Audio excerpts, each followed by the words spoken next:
இந்த டிசைனை எப்படி வெட்டி தைக்கிறதுன்னு பார்க்கலாம். தச்சு முடித்த ப்ளவுஸ் எடுத்துக்கிறேன். சேரீயோட கிளாத்தில் கொஞ்சம் பீஸ் வெட்டி எடுத்துக்கிறேன்.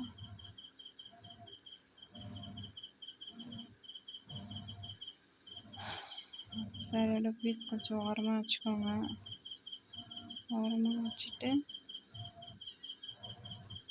பேக் நெக்கு ஷேப்பு அப்படியே மடிப்பு எடுத்துக்கோங்க. மடித்து எடுத்துக்கிட்டு இருக்கிற கேன்வாஸ் இவ்வளோதான். என்கிட்ட கேன்வாஸே கிடையாது.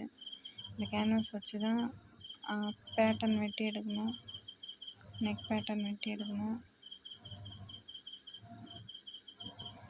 அந்த நெக்கு ஷேப்புக்கு அப்படியே கேன்வாஸ் மேலே வச்சு வரைஞ்சிக்கோங்க.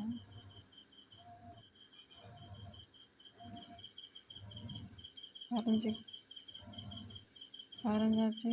கீழே ஒரு 1.25 இன்ச்சு அகலத்துக்கு அதே ஷேப்பில் வரைஞ்சிக்கோங்க.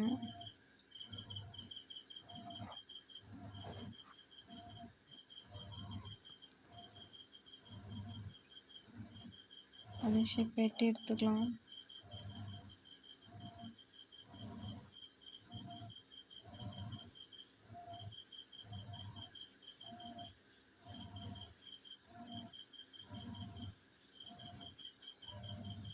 கேன்வாஸ் நிறைய இருந்ததுன்னா 2ஆக மடித்து போட்டு வெட்டிடலாம். டபுள் பீஸாக கிடச்சிருக்கும் நம்மளுக்கு. இப்போ சிங்கிள் பீஸாக தான் கிடச்சிருக்கு. அது மிச்சம் இருக்கிற கேன்வாஸில் கொஞ்சம் கொஞ்சமாக வெட்டி எடுத்துக்கிறேன். இன்னொரு பீஸ் வெட்டிக்கலாங்க பாருங்கள். இன்னொரு பீஸில் பாதி தான் கிடச்சிருக்கு. இன்னும் பாதி வெட்டணும்.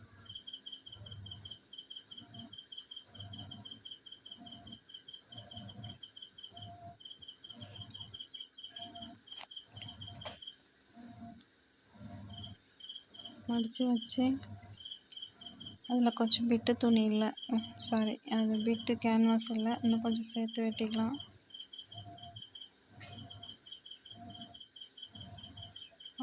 இவ்வளோ கேன்வாஸ் கரெக்டாக இருக்கும். இப்போ லாங்காக வெட்டின அந்த துணியை 2ஆக மடித்து தச்சு எடுத்துக்கலாம். 2ஆக வெட்டி தச்சு எடுத்துக்கிறேன்.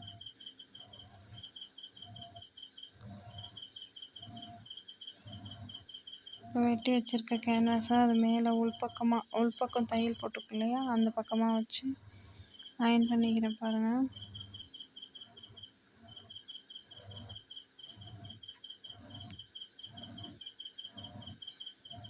உள்பக்கமாக வச்சு அயன் பண்ணணும்.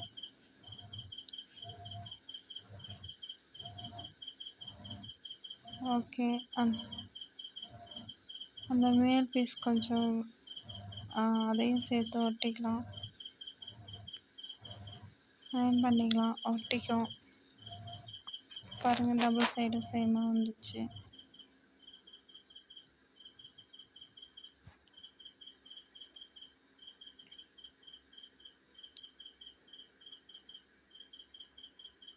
இப்போ எக்ஸ்ட்ரா இருக்கிற துணி வெட்டிக்கலாம். 1/2 இன்ச்சு துணி விட்டு வெட்டுங்க.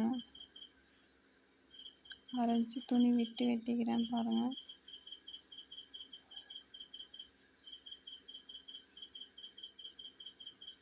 உள் சைடும் வெட்டிக்கலாம். 1/2 இன்ச்சு துணி விட்டு உள் சைடும் வெட்டிக்கலாம்.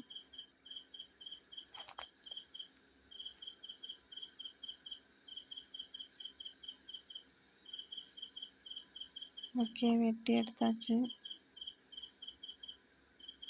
இப்போ வெட்டு போட்டுக்கலாம். அந்த டிசைன் நேராக அந்த வளைவு பகுதி மட்டும் வெட்டு போட்டுக்கிறேன்.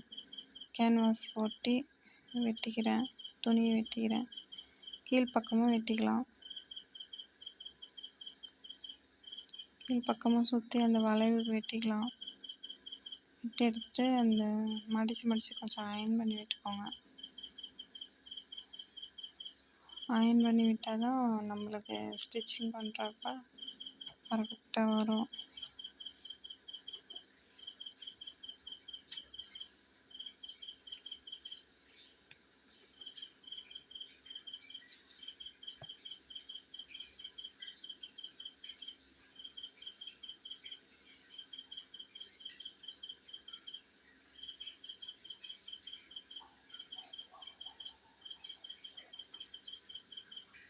ஓகே, அயர்ன் பண்ணி முடிச்சாச்சு. பாருங்க.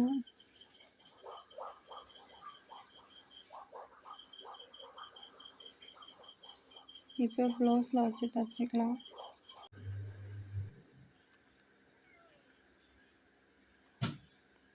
நெக் டிசைன் சென்டராக வச்சு தைச்சி எடுத்துக்கலாம்.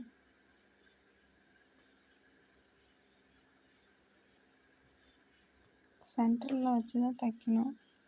மேலேருந்து தைச்சிட்டு வந்தோம்னா அப் அண்ட் டவுன் வரும்.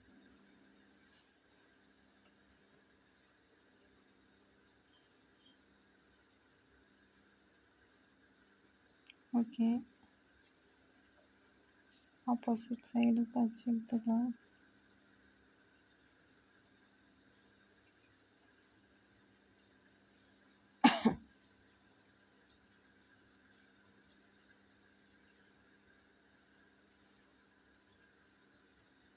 ப்ளவுஸு சுருக்கு இல்லாமல் தைக்கணும். பாருங்கள், நல்லா மடித்து சைடில் அந்த சுருக்கெல்லாம் இல்லாமல் நல்லா எடுத்து வச்சு நல்லா மடிப்பு கொடுத்து தைச்சிட்டு வாங்க. அயர்ன் பண்ணதால் அந்த மடிப்பு கொஞ்சம் ஈஸியாக இருக்கும் தைக்கிறதுக்கு.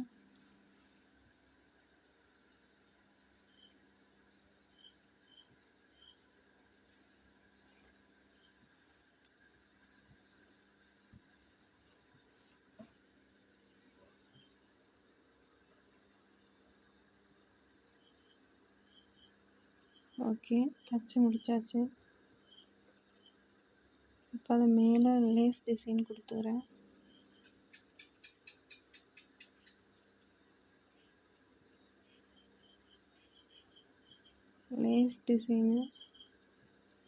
லேஸ் டிசைன் கொடுக்குறப்ப ப்ளவுஸு கொஞ்சம் உள்ளடக்கமாக கொடுக்கணும். வெளியில் தெரியக்கூடாது. வெளியிலலாம் அந்த முதுகில் உரசுற மாதிரி இருக்கக்கூடாது. உள்ளே கொஞ்சம் தள்ளி வச்சுக்கோங்க. உள்ளே தள்ளி வச்சா தான் முதுகில் உரசாத மாதிரி. ப்ளவுஸ் விட்டு வெளியில் பிதுங்கி வந்ததுன்னா அந்த சொரசொரப்பு ஒரு மாதிரி ஃபீலிங்ஸாக இருக்கும். குத்துற மாதிரி ஃபீலிங்ஸ் இருக்கும்.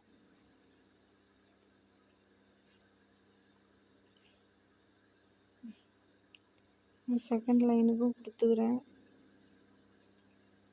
இந்த மூலையில் திரும்புகிறப்ப ஃப்ளீட் வைக்கணும். பாருங்கள், அந்த மூலையில் அந்த நெக்லஸ் ஷேப்பு திருப்புறப்ப ஃப்ளீட் வச்சு கொடுக்கணும்.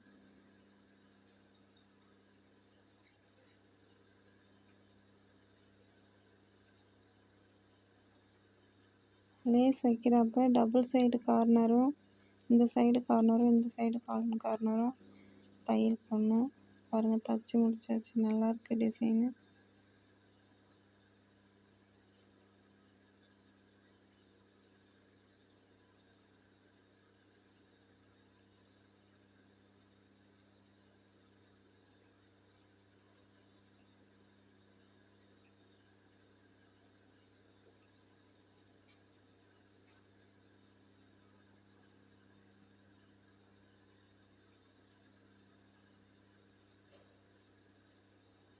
நெக்கு தைச்சி முடிச்சாச்சு. இப்போ ஸ்லீவுக்கு நாட்டு மாதிரி எடுத்துக்கிறேன்.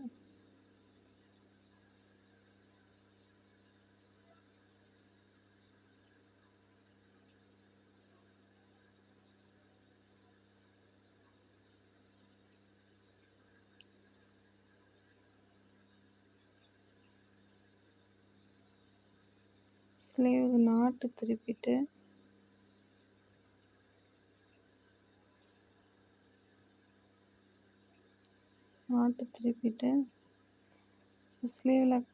ஸ்லீவ் கீழே வச்சு தைச்சிக்கோங்க. ஃபஸ்ட் லைன் கோடு போட்டுக்கிறேன். தையல் போட்டுக்கிறேன். ஃபஸ்ட் லைன் தையல் போட்டுக்கிறேன். பாருங்கள், கீழ் பக்கமாக தையல் போடுறேன். செகண்ட் வந்து மேல் பக்கமாக லேஸ் வச்சுக்கிறேன்.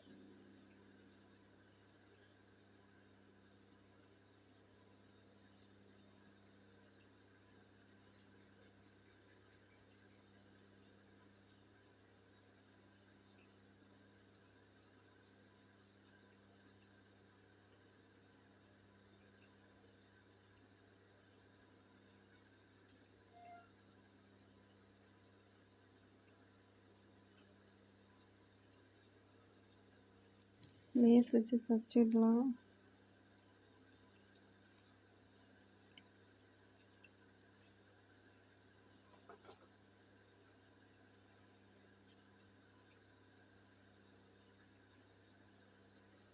ஓகே, தச்சு முடிச்சாச்சு. எப்படி இருக்குது? சூப்பராக இருக்கா? ஓகே, நல்லாயிருக்கு. எனக்கு பிடிச்சிருக்கு. உங்களுக்கு பிடிச்சிருந்தா லைக் பண்ணுங்கள். எப்படி இருக்குன்னு போடுற அடுத்தடுத்து வீடியோ வேணுன்னா சப்ஸ்கிரைப் பண்ணுங்கள் மக்களே.